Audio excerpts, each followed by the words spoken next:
Nós estamos trabalhando, irmãos, uma série de mensagens sobre inteligência social. Nós trabalhamos na série anterior, inteligência emocional, e agora estamos falando, ao longo aí dessas semanas. A primeira mensagem foi na quinta passada, essa é a segunda mensagem.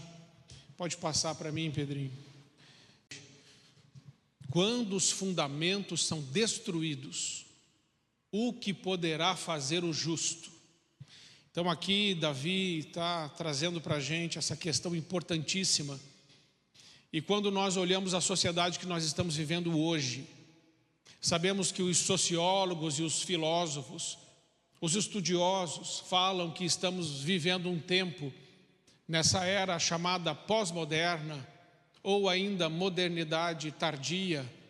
Ainda outros chamam transmodernidade, outros, principalmente o Bauman, chama de modernidade líquida, para falar sobre o comportamento social dos homens hoje no mundo, como eles estão se comportando, como estão acontecendo os relacionamentos, como nós estamos nos tratando. E aí tem algumas coisas que eu coloquei ali para a gente pensar, logo de partida. Essa liquidez que eles trazem, mundo líquido, relativização do que é verdadeiro a partir de convicções pessoais. Então, quando hoje nós pensamos em relacionamentos, eles afirmam que a verdade já não é mais a verdade. A verdade hoje está se tornando pessoal. O que isso quer dizer? Quer dizer que qualquer um pode ter a sua verdade. Então, cada um tem a sua. Cada um pode ser o que quiser. Cada um pode ser o que sentir. Esvaziamento de sentido, de vetor, de teleologia. A teleologia se preocupa em estudar o propósito das coisas.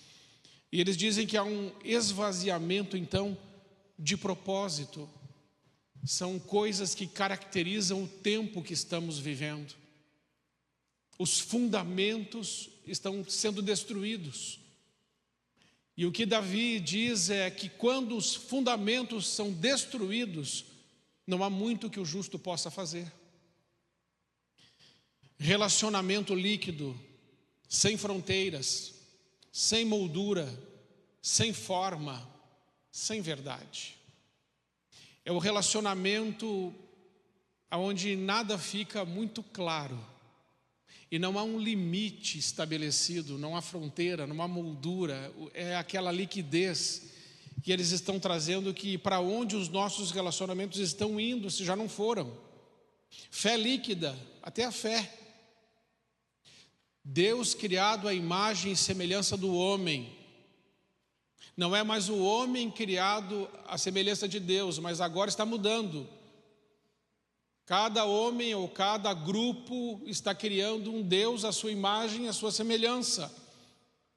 Se a fé me salvou, esse é o discurso, é o que se vê. Pessoas que se dizem salvas, pregando ódio nas redes sociais.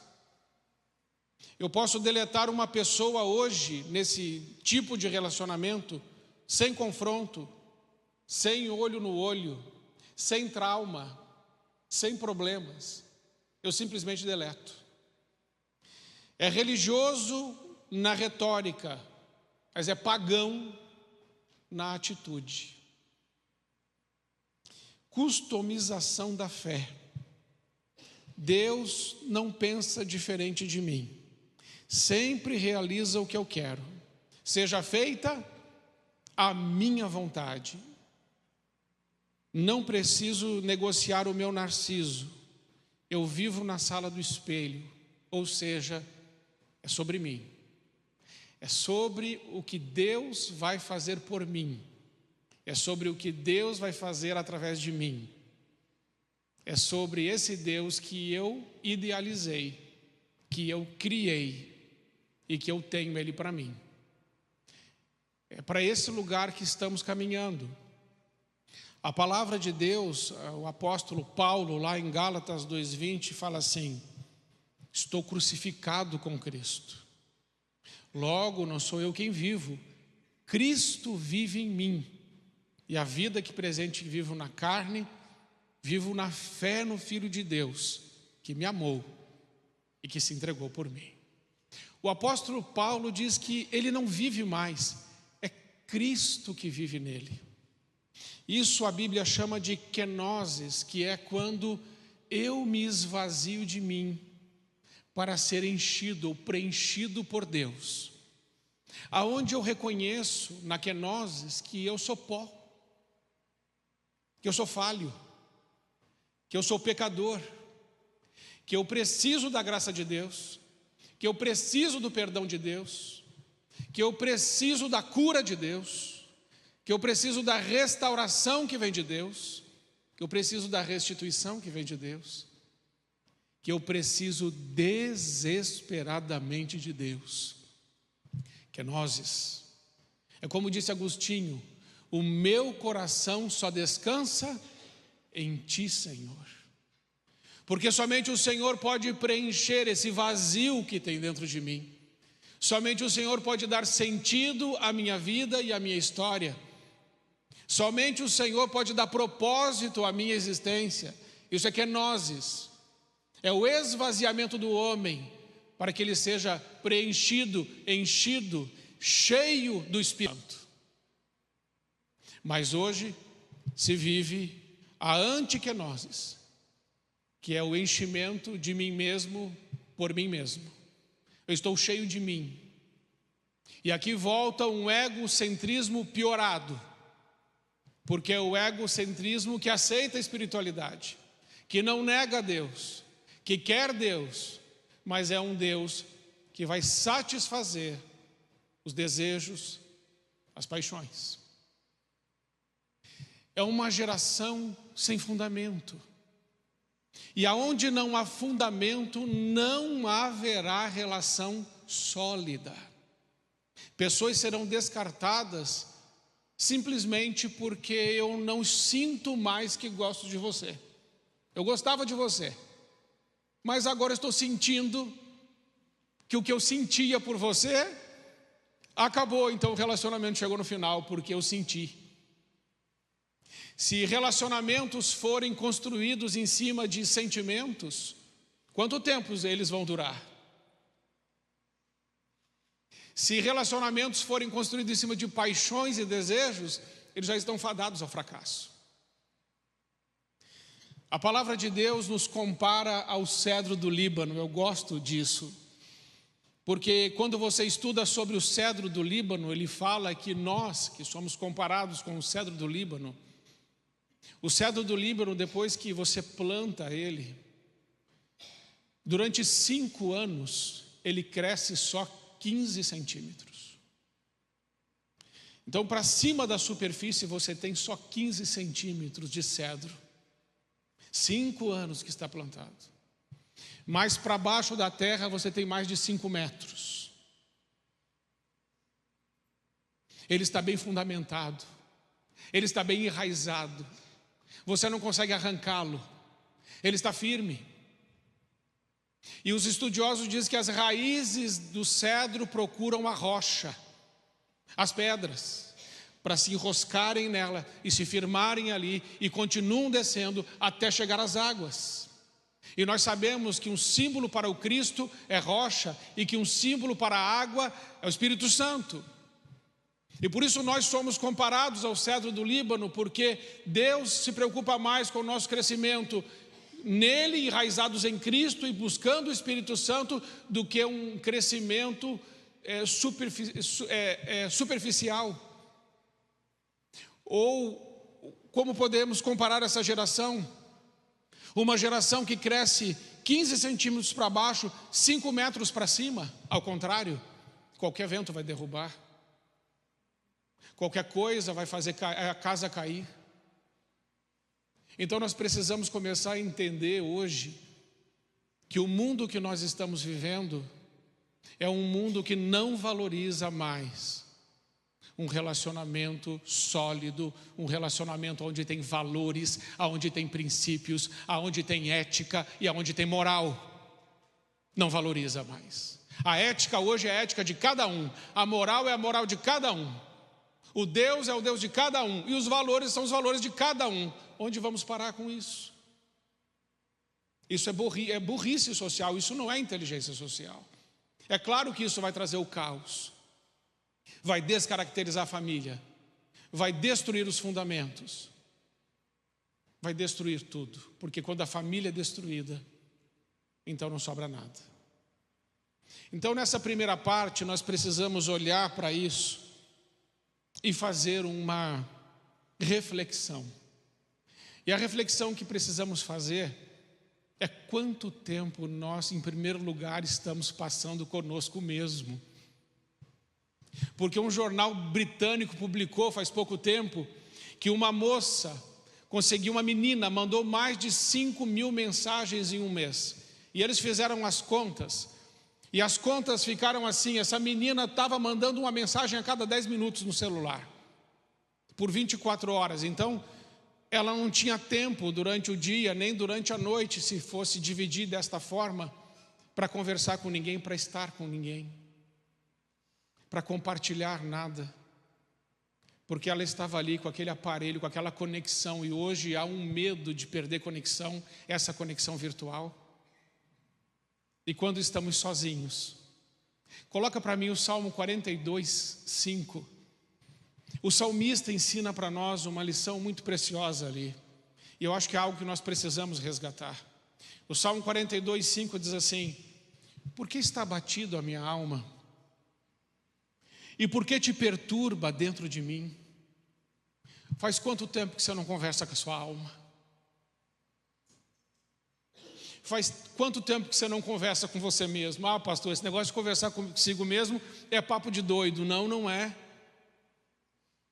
Você pode ter dentro do seu coração tanta coisa que não foi resolvida: amargura, dor, tristeza, rejeições, decepções, traições, separações, cenas de violência, palavras de violência, coisas que ficaram dentro de você mal resolvidas, que não foram levadas até Deus, aonde você tem aqueles autossabotadores dentro de você, onde você tem aquelas limitações, onde você não avança, onde você não floresce, onde você não cresce. Mas simplesmente quando chega nesse momento de nós pararmos e conversarmos conosco mesmo, nós não temos mais tempo para isso, porque nós temos que responder o WhatsApp, porque precisamos estar no Instagram, porque precisamos estar olhando aquela tela ou fazendo qualquer outra coisa, mas o tempo de solitude já não existe mais. E nós precisamos fazer uma volta para esse lugar, de parar como esse salmista e dizer assim: por que você está perturbada, a minha alma? E por que você está assim tão inquieta dentro de mim? E ele vai continuar dizendo: espera em Deus. E eu fico imaginando até, Sandro, o que você está passando com a sua filha. E nessas horas dá vontade de fugir para qualquer lugar, de fugir da realidade. Mas o certo é você falar com a sua alma e dizer: alma, fique tranquila, porque Ele não perdeu o controle, Ele está no trono, Ele está rigorosamente no controle dessa situação, e agindo Deus, quem impedirá? Sabe, irmãos, nós precisamos começar a fazer como esse salmista, e precisamos começar a nos tornar, de certa forma, terapeutas, na medida do possível, da nossa própria alma. Fazer a gestão das nossas emoções, fazer a gestão da nossa alma. Mas para isso nós vamos precisar dessa inteligência que vem de Deus, do Espírito Santo, para nos confrontarmos, olharmos no espelho e realmente entendermos quem somos. Porque a humildade é isso. Humildade é ter uma perspectiva correta de si mesmo. E para ter uma perspectiva correta de si mesmo, você precisa de ter uma referência. E a referência é a palavra de Deus. Coloca para mim Tiago 5,16. Irmãos, não é só um papo que a gente tem que bater conosco mesmo, mas a gente precisa conversar com outras pessoas. de verdade. Porque são com essas pessoas e só com elas que você vai conseguir fazer isso aqui. A gente não conta segredo do nosso coração e a gente não rasga o nosso coração com quem a gente não tem intimidade. E sabe qual é o problema da intimidade? Que não tem nada a ver com essa modernidade líquida, com esse mundo líquido, com esse Deus líquido, com essa fé líquida. A intimidade precisa de tempo. E a coisa mais cara hoje na nossa sociedade não é dinheiro, gente. A coisa mais cara hoje é tempo. Você paga para não ir, você paga para fazerem para você, você dá um jeito, mas o seu tempo é a sua coisa mais preciosa. E se o seu tempo é a sua coisa mais preciosa, é o que você tem de mais precioso, como você está fazendo a gestão dele? Você está cuidando de você? Você está sendo curado? Porque eu e você podemos estar doentes, porque a gente não tem com quem conversar. A gente não tem com quem confessar aquilo que está dentro da gente que precisa sair. Aquele vômito da alma. E não dá para vomitar na frente das visitas. A gente só consegue vomitar com um amigo de verdade. Porque amigo de verdade não vai julgar o nosso vômito. E nem vai fazer cara feia. E nem vai ficar olhando, vai só tocar descarga com a gente e foi. Você tem alguém com quem você possa rasgar o seu coração, vomitar, e depois que você termina, os dois tocam a descarga e falam assim: cara, estou me sentindo melhor depois que eu tive essa conversa com você. Você tem alguém? Porque nós estamos caminhando para um lugar aonde parece que estão colocando mordaças na nossa boca e a gente não consegue mais falar sobre aquilo que a gente está sentindo. E isso nos adoece muito. E isso impede que a gente crie vínculos. E isso impede que a gente crie intimidade. E isso impede que a gente ande junto. Então eu quero desafiar você nesse culto. Se você não tem amigo, arruma um. Pastor, é você. Eu já tenho bastante amigos, mas eu quero ser seu amigo também. Mas a gente precisa muito, porque senão nós vamos adoecer a gente. Repare, as famílias hoje sentam juntas, e eu até brinquei lá em casa, né? Estava todo mundo reunido, cada um num celular. Aí eu falei assim: nossa, a conversa está boa hoje. O que adianta a gente se reunir se a gente não conversa? O que adianta a gente estar junto se a gente não troca? O que adianta ter os filhos perto se a gente não sabe o que está no coração deles? O que adianta o cônjuge não conhecer o coração do outro? Olha, se tem uma coisa que eu faço demais, assim, de enjoar, é a gente conversar, né, amor? Meu Deus, como a gente conversa. Mais ela do que eu. Mas eu também converso bastante. A gente troca muito. E isso faz muito bem. Volta lá para a apresentação para mim. Então essa primeira parte eu queria falar isso com você, porque não adianta a gente vir na igreja e falar que nós somos filhos de Deus. E somos. E fomos comprados pelo sangue de Jesus. É verdade. E a Bíblia diz que nós somos irmãos. Mas essa fraternidade precisa ser real. Esse corpo precisa se amar. E começa em casa. Então tá. Pode passar mais um. Cegueira espiritual. O que acontece hoje, o mal-estar da pós-modernidade, o mal-estar da transmodernidade, segundo os estudiosos, é o medo. É uma geração que vive com muito medo, esta geração.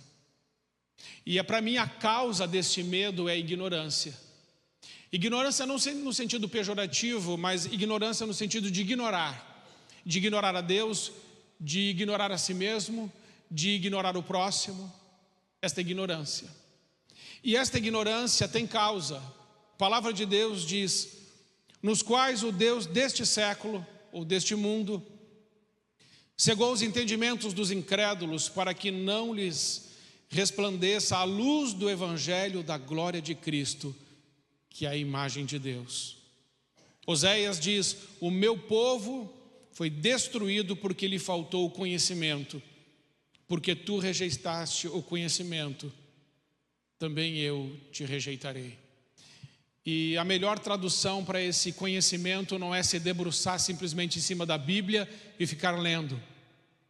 Quando o Senhor diz assim: errais por não conhecer as Escrituras, ou o meu povo perece por causa de conhecimento, esse conhecimento significa relacionamento. Conhecer a Deus não é só ler a Bíblia, conhecer a Deus é conhecer de andar com Deus, é conhecer de caminhar junto com Ele, de experimentar os seus milagres, a sua presença, o seu amor, o seu perdão, a sua cura, a sua companhia. Conhecer é estar junto, é estar perto. E nós talvez estejamos ignorantes demais de Deus. Já não temos mais tantos milagres para contar, já não estamos mais tão apaixonados por Ele, já não acordamos de madrugada falando assim: Senhor, eu preciso do Senhor agora. Já não temos mais aquela confiança, ou aquela convicção, aquela certeza, que quando Ele disse assim: eu nunca vou te deixar, eu jamais vou te abandonar, mas eis que estarei convosco todos os dias até o final. De repente a gente não acredita mais nisso de verdade, mas a gente sabe que Ele não mente. Amamos, nós o amamos com os nossos lábios, nós o amamos com os nossos lábios, mas talvez o nosso coração não esteja tão perto dEle como deveria estar. E nós erramos porque não o conhecemos. E nós não dormimos porque não o conhecemos. E nós estamos doentes porque não o conhecemos. E nós estamos inseguros porque não o conhecemos. E nós estamos andando em círculos porque não o conhecemos. Porque se nós o conhecêssemos, nada disso seria real na nossa vida. Pode passar mais um para mim, faz favor. Ignorância indesculpável, segundo a Bíblia, a ignorância indesculpável. Pois desde a criação do mundo, os atributos invisíveis de Deus, seu eterno poder e a sua natureza divina têm sido vistos claramente, sendo compreendidos por meio das coisas criadas, de forma que tais homens são indesculpáveis. Porquanto, tendo conhecido a Deus, não o glorificaram como Deus, nem lhe deram graças. Antes, em seus discursos se desvaneceram, e o seu coração insensato se obscureceu, dizendo-se sábios, tornaram-se loucos, e mudaram a glória do Deus incorruptível em semelhança da imagem do homem corruptível, e de aves, e de quadrúpedes, e de répteis. O que está escrito aqui é que não há desculpa para a gente não glorificar a Deus. Não há desculpa para a gente dizer que não o conhece, porque Ele se manifesta todo o tempo, através das coisas criadas e através da sua santa palavra a nós. Não há desculpa para viver o que estamos vivendo. A minha e a sua vida pode ser muito melhor do que ela é hoje. E eu e você podemos ser resposta de Deus na vida de tantas pessoas, mas muitas vezes não somos, porque estamos secos, vivendo o nosso deserto existencial, sem Deus, sem resposta, inseguros, com medo, ansiosos, frustrados, muitas vezes deprimidos, passivos, intimidados, tímidos e acovardados. Mas não seria assim se realmente o Senhor estivesse conosco. A pós-modernidade mandou Deus embora. O mundo líquido virou as costas para Deus. Essa fé customizada descartou Deus, o nosso Deus. E os homens vivem para si mesmos. E a nossa sociedade só piora. E as famílias também. Infelizmente, hoje o número de divórcios fora da igreja é o mesmo que dentro da igreja. Violência nas casas, a pandemia mostrou isso. As violências dentro de casa, comunicação violenta e violência, tanto nas pessoas da igreja como nas pessoas fora da igreja, é a mesma coisa. Onde está o Senhor? São lei, os quais mostram a obra da lei escrita em seus corações, testificando juntamente a sua consciência e os seus pensamentos, quer acusando-os, quer defendendo-os. O que o apóstolo Paulo está dizendo aqui é: eu e você sabemos o que é errado. Sabe por quê? Porque Deus escreveu no nosso coração. E a nossa consciência ora nos defende, ora nos acusa. E eu vou mais longe. Eu acredito que agora mesmo o Espírito Santo de Deus está trabalhando dentro do seu coração. Em algumas coisas você pode até estar bem, mas em outras coisas eu tenho certeza que o Espírito Santo e que essa lei que está escrita no seu coração, ela pode estar acusando você de erros que você está cometendo, e você está tolerando esses erros, explicando esses erros, justificando esses erros, argumentando para continuar nesse lugar de erro. Mas não deveria ser assim. Quando essa lei que está escrita dentro de nós nos acusa, a gente precisa tomar uma providência e não uma anestesia. E o que nós estamos fazendo é isso. Quando o Espírito Santo vem e fala conosco, quando a palavra de Deus fala conosco, quando essa lei está testificando no nosso coração que não está legal o jeito que a gente está vivendo, sabe o que a gente faz? A gente toma um comprimido, a gente toma um analgésico espiritual, a gente toma uma anestesia e deixa isso para lá, ao invés de mudar. Não há mais quase amor pelo Senhor. Deixa eu fazer uma pergunta muito particular para você. Você ainda chora quando lê a Bíblia? Deixa eu fazer outra. Você lê a Bíblia? E se você lê, você chora? Você sabe quem a escreveu? Foi o Senhor. Você sabe quanto tempo ele levou para escrever? 1500 anos. Ele usou 40 homens diferentes, de 3 culturas diferentes, de várias culturas diferentes, em 3 línguas diferentes: grego, aramaico e hebraico. E ele te deixou uma mensagem. Você se importa com ela? Você vive os absolutos de Deus? Você sabe que a verdade não é um conceito, que a verdade é uma pessoa, que a verdade é Jesus? Você se importa com isso? Porque a era que nós estamos vivendo não está nem aí para isso. É bem verdade que talvez, e de fato será assim, quando Jesus se manifestar, possivelmente ele não encontre fé na terra. Porque a nossa fé, o nosso coração, a nossa paixão parece que está passando. Vamos mais um. Pode ir, Pedrinho, direto para ponto 1. Na ignorância perdemos a referência. Ignoramos a verdade por confiar na fonte e na tradição recebida. E logo os irmãos enviaram de noite Paulo e Silas a Bereia, e eles chegando lá foram à sinagoga dos judeus. Ora, estes foram mais nobres dos que estavam em Tessalônica, porque de bom grado receberam a palavra, examinando nas escrituras se as coisas eram assim mesmo.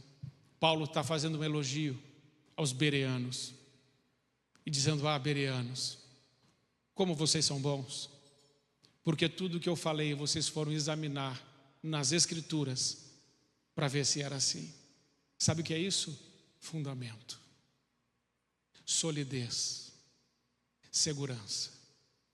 A sua vida não pode ser fundamentada em sentimentos ou uma fonte que você não conhece, ou em tradição que você recebeu dos homens.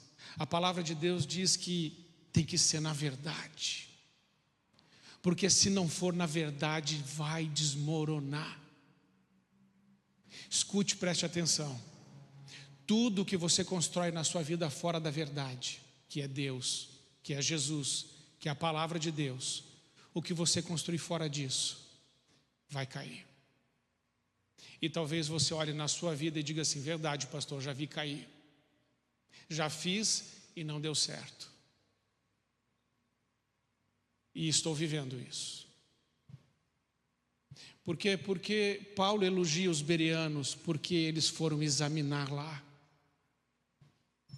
Você está examinando se aquilo que você está vivendo está de acordo com a palavra de Deus? Você está examinando? Ou você só está vivendo? Ou você nem sabe o que a palavra de Deus diz? Sabendo que não foi com coisas corruptíveis como prata ou ouro que fostes resgatados da vossa vã maneira de viver, que por tradição recebeste dos vossos pais, mas com o precioso sangue de Cristo. Preste atenção nisso, muita atenção.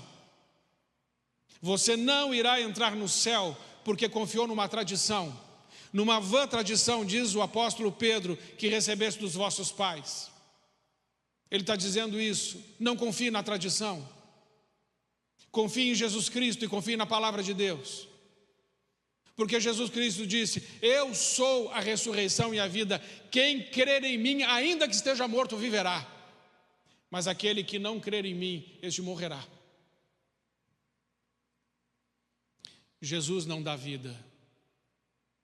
Ele é a vida. Se você e eu não estivermos nele, estamos mortos, com aparência de vivo, mas morto. Quando você desconecta uma folha de uma árvore, um galho de uma árvore, assim que acabou de desconectar, parece que está vivo.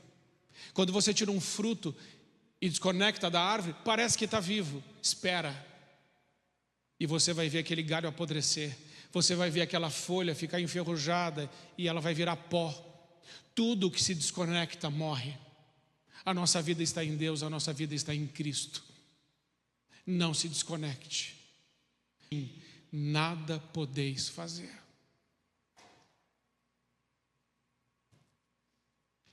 Pode passar mais um. Na ignorância perdemos a promessa. Deus disse tanto no Velho como no Novo Testamento. E esse conceito, ele está tão banalizado. Ele disse: santos sereis, porque eu, o Senhor, sou santo.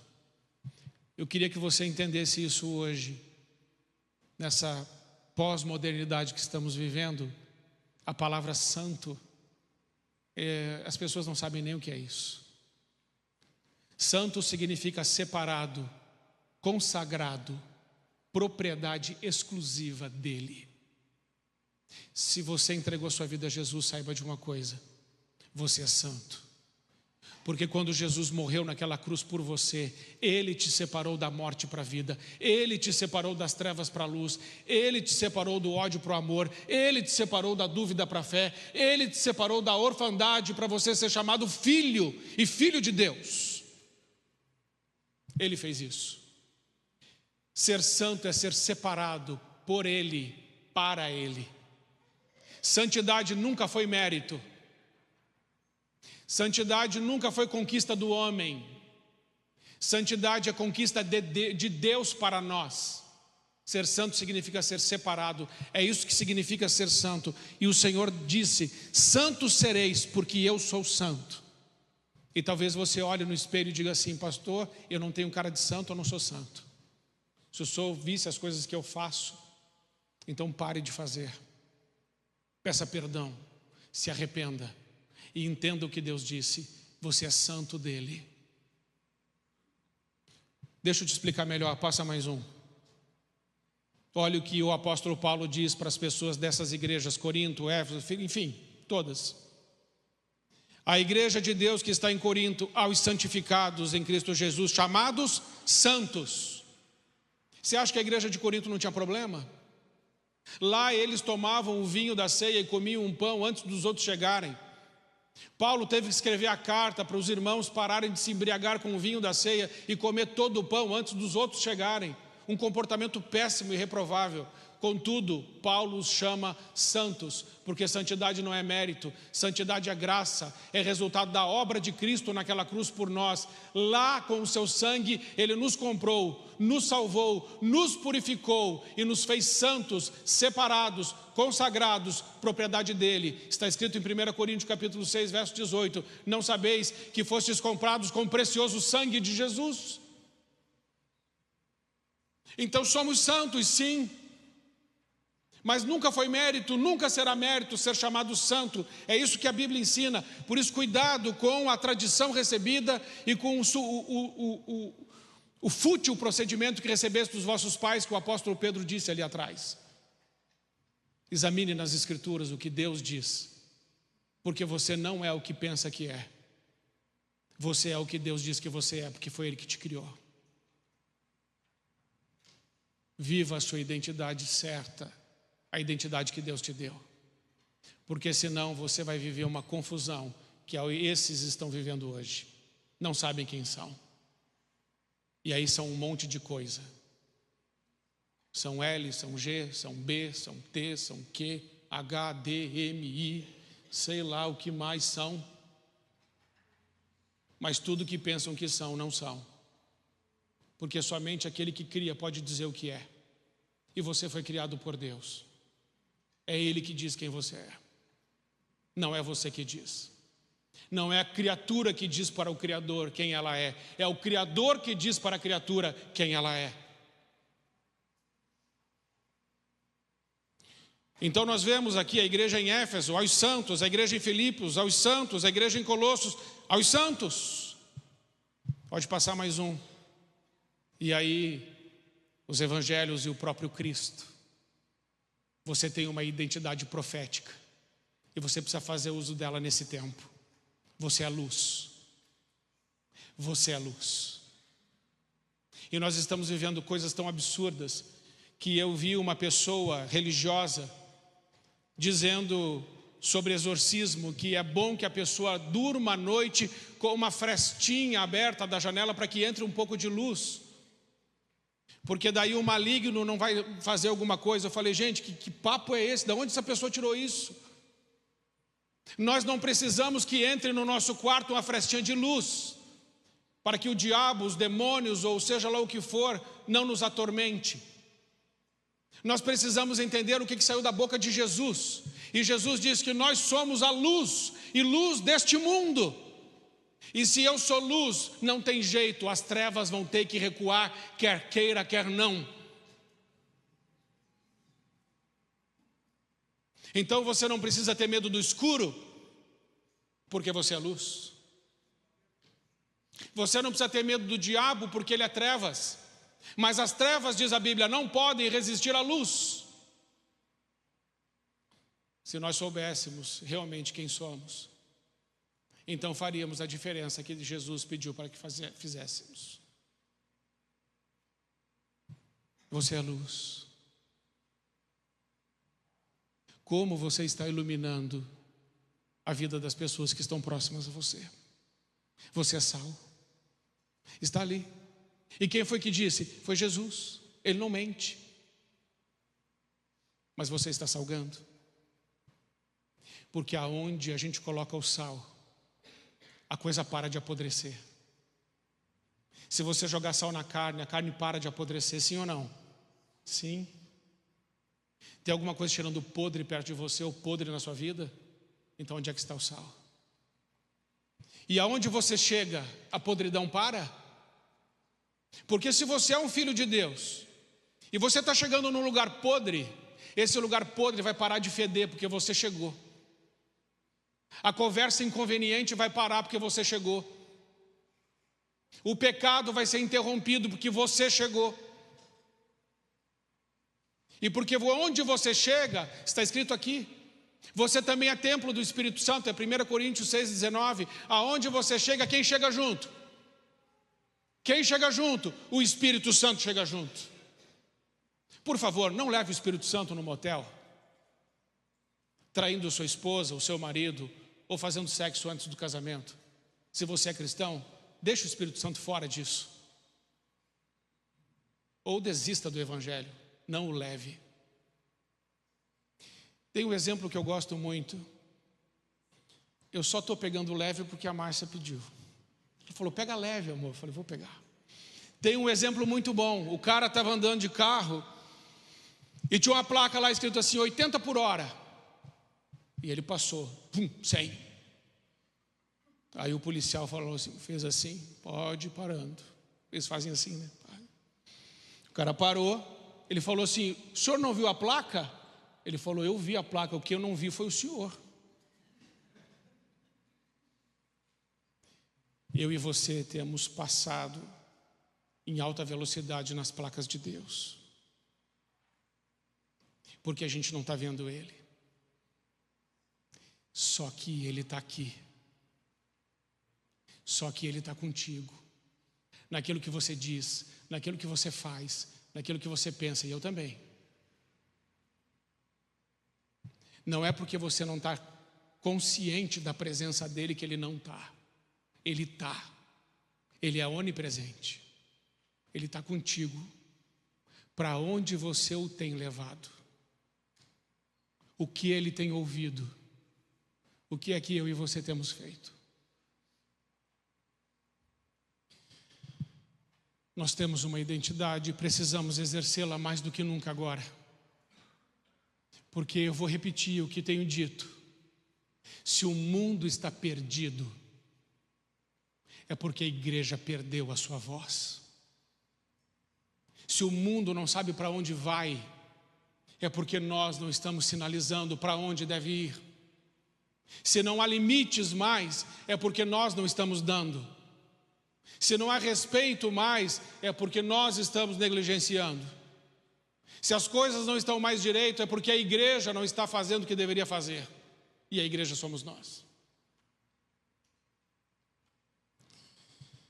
Filipenses diz que nós somos cidadãos dos céus. É 3, não coloquei a referência, mas é 3:20. Pode passar mais um. Na ignorância perdemos também a autoridade. E voltaram os 70 com alegria, dizendo, Senhor, pelo teu nome, até os demônios se nos sujeitam. E disse-lhes, eu vi Satanás como um raio cair do céu. E eis que vos dou poder para pisar serpentes e escorpiões e toda a força do inimigo. E nada vos fará dano algum. Olha que coisa tremenda.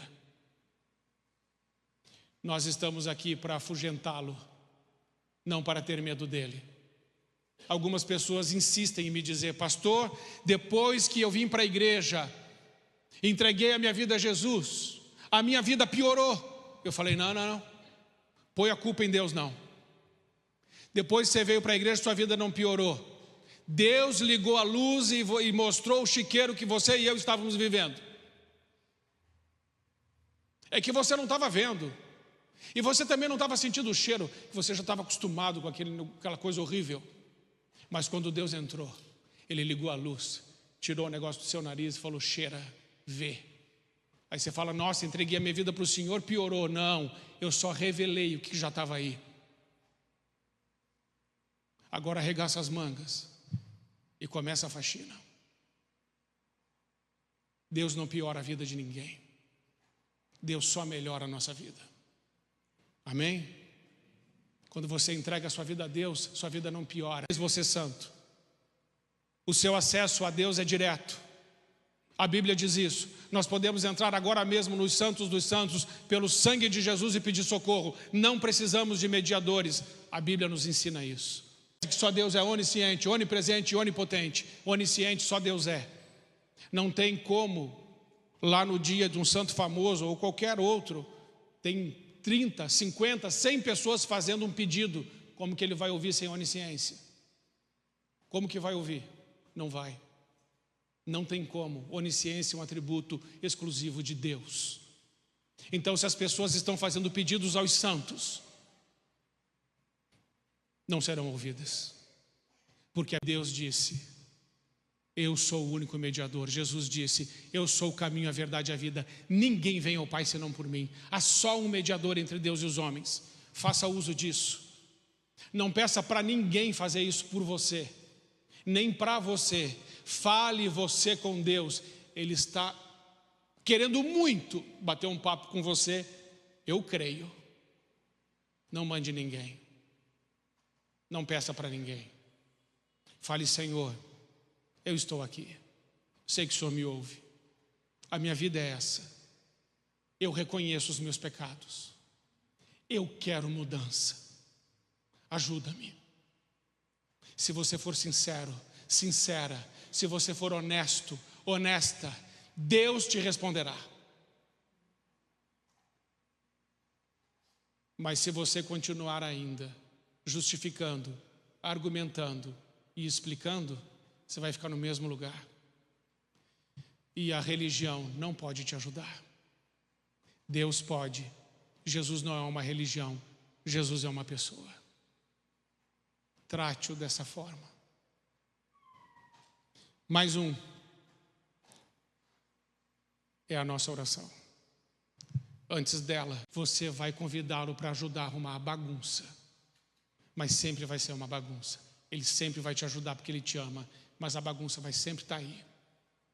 Mas se você colocá-lo em primeiro lugar, tudo vai para o seu devido lugar. Amém? O meu apelo é: você quer ser um cristão para valer? Você quer? Você quer pagar o preço de ser chamado cristão? Que vive para Cristo e que vive na palavra do Senhor? Ou você quer ser alguém que é um cristão que customiza a fé, que relativiza os valores, que justifica pecados, que usa Deus para os seus próprios interesses, agendas e projetos? Ou você quer ir diante dele e dizer assim: Senhor, eu quero o Senhor, mais nada, mais nada. Se você quer fazer essa oração, eu quero te fazer um convite, para que você venha ao altar do Senhor. E a primeira coisa que você deve pedir a Ele é perdão. E dizer: Senhor, me perdoe, porque eu tenho pecado.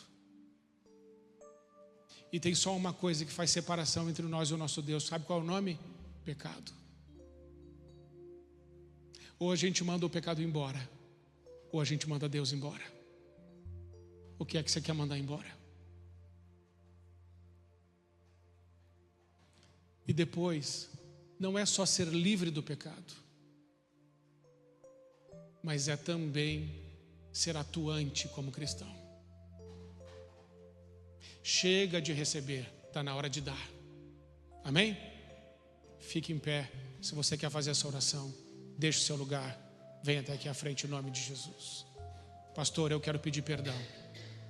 Tenho vindo à igreja, seja honesto, mas estou vivendo pecando. Tenho vindo à igreja, mas estou relativizando. Tenho vindo à igreja, mas estou justificando. E estou levando Deus para lugares que Ele não deveria ir. Mas eu quero pedir perdão. Eu quero recomeçar. Eu quero ser esse cristão que Deus me chamou para ser. Deixe o seu lugar e venha. Se o Espírito Santo falou com você, não fique no seu lugar. Venha em nome de Jesus. Porque Deus não te trouxe aqui para passear, pode ter certeza disso. Deus trouxe aqui porque Ele quer bater um papo reto com você, para alinhar as coisas, para colocar as coisas no lugar. E se você está vendo que a sua vida não está boa, é porque talvez Deus está te mostrando coisas que precisam ser mudadas. Você pode vir bem para frente, por favor, chega bem para frente, você que veio. Se Deus está falando com você ainda, não relute, simplesmente venha, porque Deus te chamou. Não sou eu não posso fazer nada por você, mas o Senhor pode fazer por você. E esse é o meu primeiro apelo.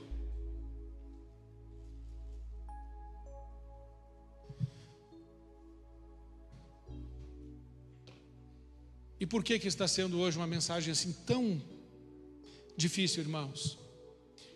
Nada vai mudar na nossa vida se a gente não levar Jesus a sério.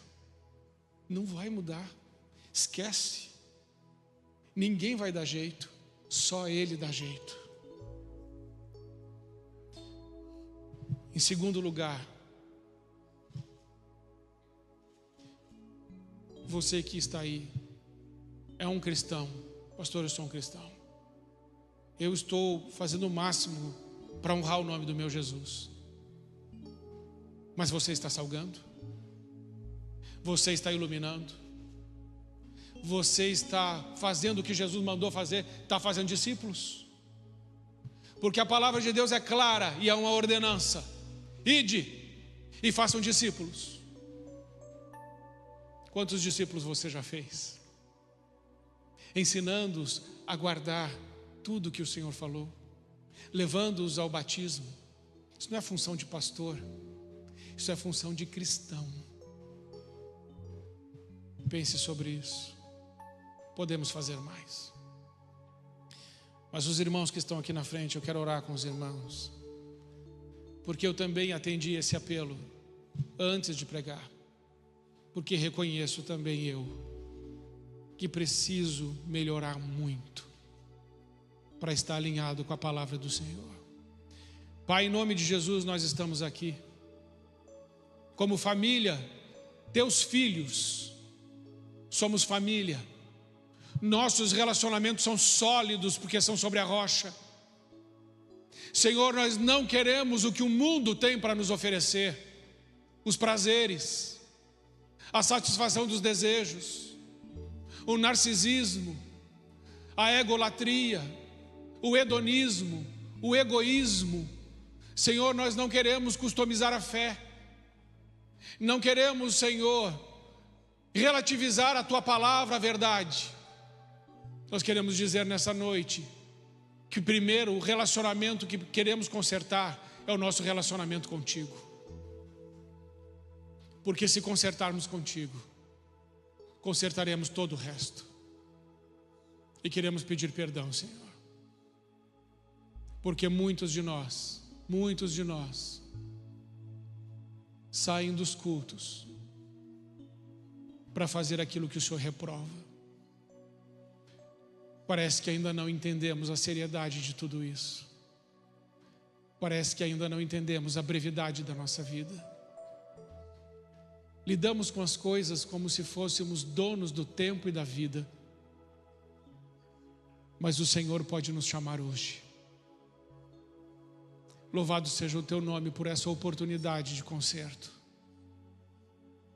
E por nesse dia de hoje nos humilharmos na Tua presença e pedirmos perdão por vivermos uma vida como religiosos na retórica, mas como ateus na prática. Perdoe-nos por isso, Senhor. Faça-nos filhos que te amam e não negociam os teus absolutos. Recebe toda a nossa adoração e ajuda-nos, Pai, no conserto daquilo que precisamos consertar. Porque o mundo está perdido, mas a Tua igreja é a luz desse mundo. Ajude-nos a brilhar, ajude-nos a cumprir a nossa missão, em nome de Jesus. Amém. Amém. Quero desafiar você a ter, a partir de hoje, conversas de conserto. Conversas que foram adiadas, conversas que foram prorrogadas, coisas que foram deixadas para depois. Agora que você alinhou com Deus, pediu perdão a Deus e vai viver o que Deus pede, conserte. Faça os consertos. Conversas difíceis são difíceis, mas alguém tem que falar, alguém tem que fazer, alguém tem que quebrar o silêncio, alguém tem que arrancar a mordaça, alguém tem que tomar atitude. Que esse alguém seja você. Faça o erro parar, faça o pecado parar, faça o silêncio ser quebrado, construa relacionamentos verdadeiros, sólidos. Seja um cristão de verdade, porque foi para isso que Jesus nos chamou. Os irmãos talvez não saibam, mas eu li hoje no Correio Brasiliense, que é na cidade, qual é a cidade que eu falei, Solano, que vai abrir em Gravataí. Vai abrir, acho que é o primeiro ou o maior templo para Lúcifer aqui em Gravataí. Vão fazer uma imagem de 3 metros do diabo lá e vão adorá-lo lá. É para esse lugar. que como sociedade estamos indo. Inimaginável isso, alguns anos atrás. Eu, irmãos, nunca vou deixar de pregar a verdade. Sempre a verdade. Porque é melhor eu te falar a verdade aqui e você sair daqui, mas você ouviu a verdade, do que eu só fazer cosquinha em você e você sair daqui e falar assim: foi legal, vou voltar. O Evangelho não faz cosquinha na gente. O Evangelho mata a gente, para a gente viver uma vida nova. Amém? Pai, muito obrigado, Senhor, por hoje. Ajuda-nos, Senhor, realmente a avançarmos como igreja. A partir da nossa vida, casa e família, comece ali, Senhor. E vai restaurando, reestruturando nossa casa, nossa família. Aqueles que estão começando casa e família também, ajuda. Obrigado por pais que deixam as suas casas nesse frio para trazerem seus filhos para a igreja. Senhor, obrigado por isso, porque ainda existem pais que estão lutando pelos seus filhos, filhos da promessa. Agora abençoa os casais, abençoa essas famílias todas, Senhor, e que eles possam viver o extraordinário do Senhor, e que jamais os valores do mundo, do diabo e desse mundo que jaz no maligno entrem em nossas vidas e em nossas casas.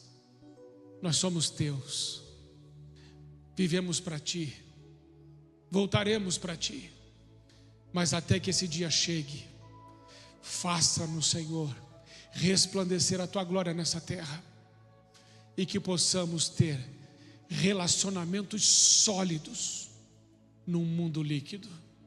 É a nossa oração, agradecidos, em nome de Jesus. Amém. Amém. Você sabe, todos os domingos às 9 da manhã eu dou aula aqui na igreja, das 9 às 9h50, na classe de batismos, os princípios, os fundamentos da fé. Mesmo que você seja batizado ou tem dúvida se vai ou não se batizar, não se importe com isso. Se você quer aprender mais a palavra, venha nessas aulas. Elas vão te fundamentar, vão te enraizar, vão te deixar sobre a rocha para suas tomadas de decisão à luz das Escrituras. Você é muito bem-vindo. Amém? Que Deus te abençoe.